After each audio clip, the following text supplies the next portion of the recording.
নমস্কার প্রিয় দর্শক বন্ধুরা, আশা করি সবাই ভালো আছেন।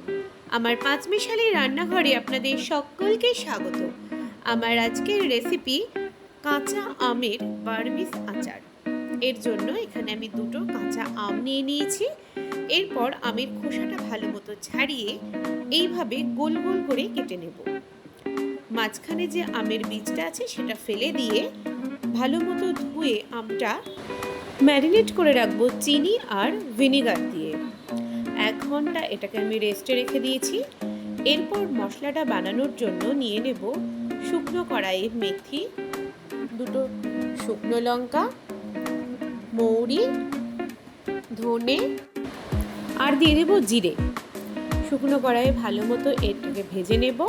এরপর এটাকে ড্রাই রোস্ট করে রেখে দেব। ওই কড়াইতেই 1 ঘন্টা ম্যারিনেট করে রাখা আমটা আমি দিয়ে দিলাম। কিছুক্ষণ ফুটে যাওয়ার পর দিয়ে দেব পরিমাণ মতো হলুদ আর সামান্য লঙ্কা গুঁড়ো, যাতে কালারটা খুব ভালো আসে। 15 মিনিট মতো ফুটিয়ে নিয়েছি।